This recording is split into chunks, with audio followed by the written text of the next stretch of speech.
Time now for stories to start your morning, sponsored by Ram Trucks, built to serve. The Sixers made a splash yesterday when it was announced they are nearing a deal with former Rockets GM Daryl Morey to become their president of basketball operations, as opposed to taking the year off and hanging out with Nick, as Nick had wanted and mentioned earlier. And besides Morey's wit, he is most famous for his analytics-driven small ball approach in Houston, which leaves Joel Embiid and especially Ben Simmons in a bit of an awkward position. So, Nick, should Doc Rivers and Daryl Morey just clean house in Philly?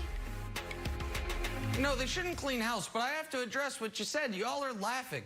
Guys, our beloved Joy Taylor on Thursday Night Football, along with Bucky Brooks and Daniel Jeremiah, does like a simulcast of football games where they give commentary. Daryl and I were going to do that for the upcoming NBA season, and then he took a new job. So I'm wounded by my friend. I can't believe he chose that job over hanging out with you. Yeah.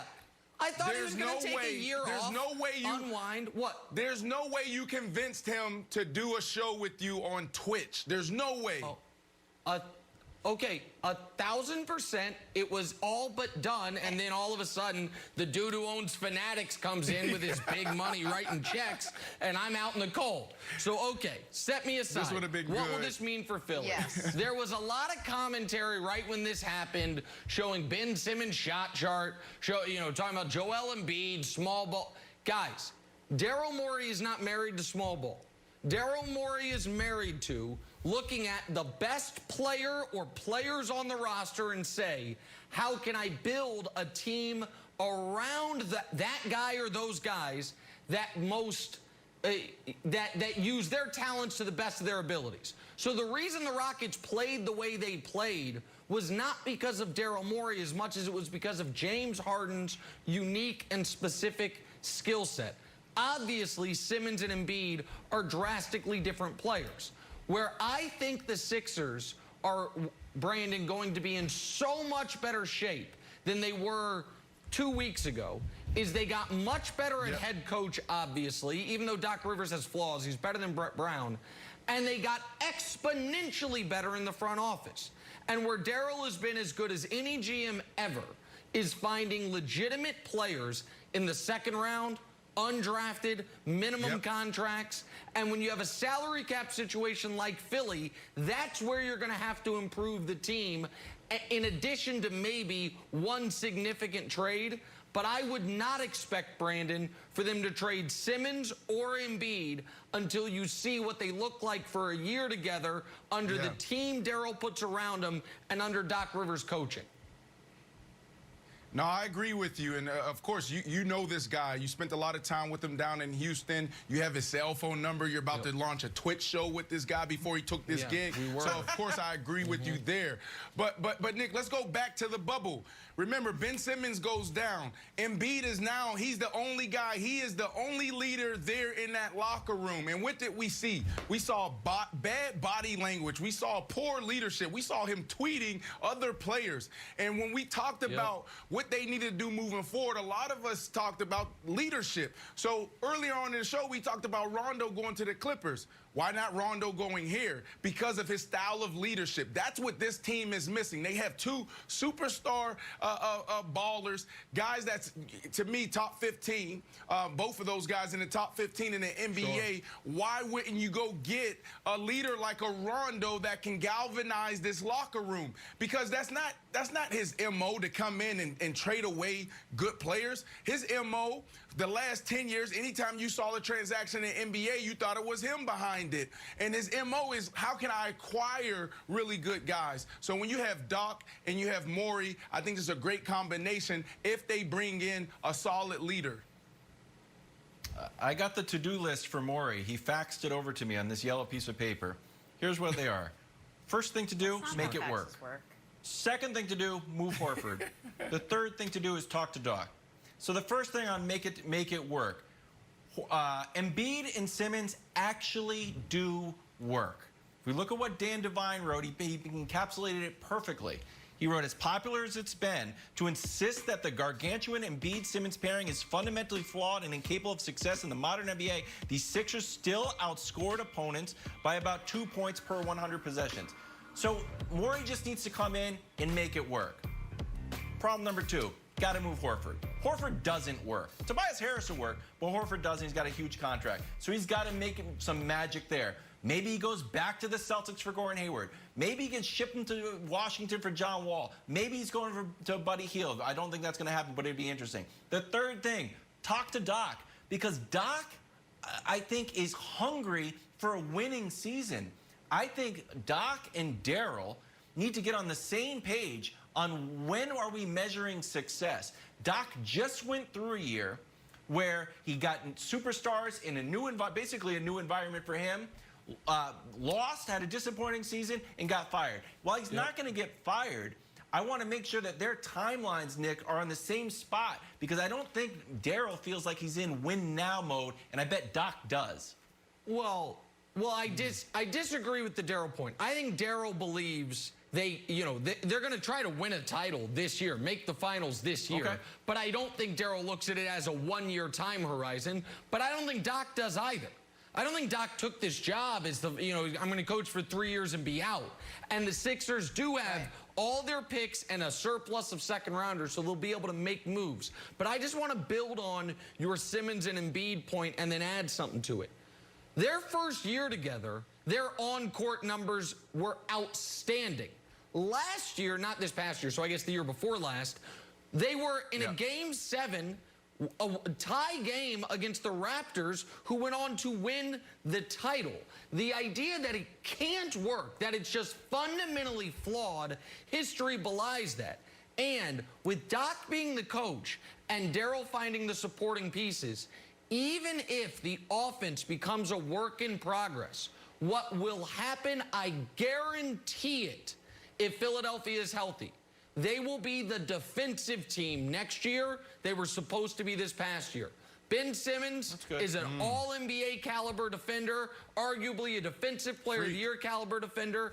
Joel Embiid, when motivated, can be a very good rim protector. Daryl will find the P.J. Tuckers of the world playing in Russia to come over and found Pat Beverly in Russia, to come over and be legitimate role player, complementary defensive pieces. So something you could never, except for the 2018 season, Jenna, rely on heavily in Houston, the defense.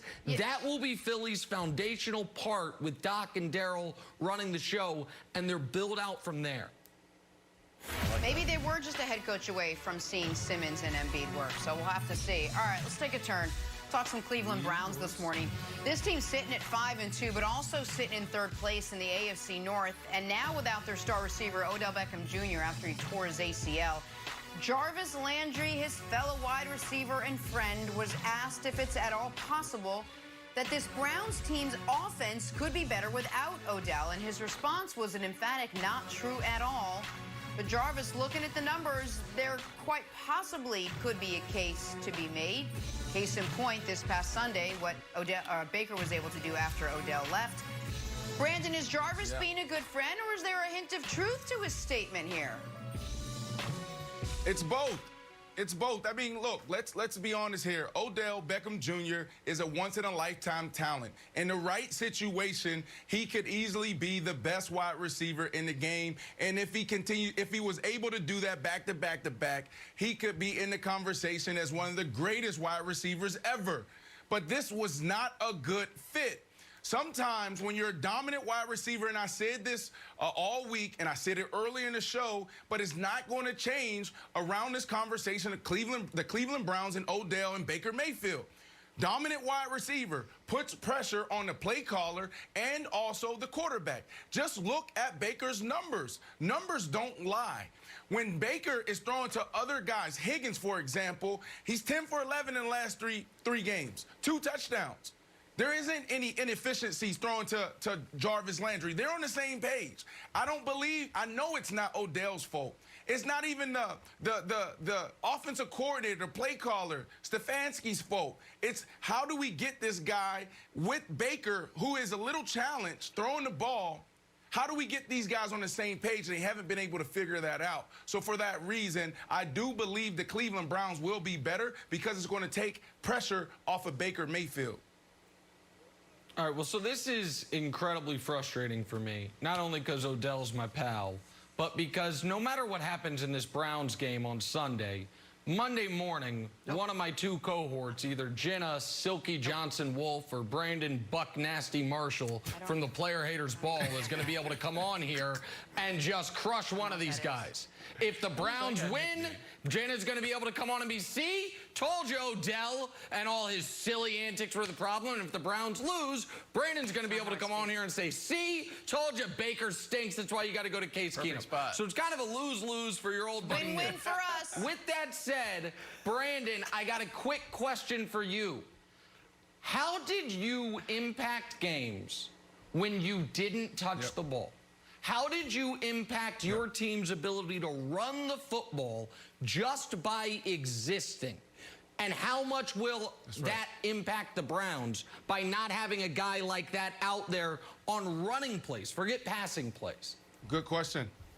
Good question. So there's a few things. The number one thing is actually pulling coverage. Like, I took pride in that. I took pride when seeing the corner roll over to my side and leaving Eric Decker, Eddie Royal, Alshon Jeffrey, man-to-man cover zero. I took pride getting to the red zone and having Vice. This is things you see in special teams. I took pride in that. So 100% it impacts if the rest of the offense, when you have a dominant number one receiver, it creates matchups in the run game and also on the other side of the field with your tight ends and wide receivers.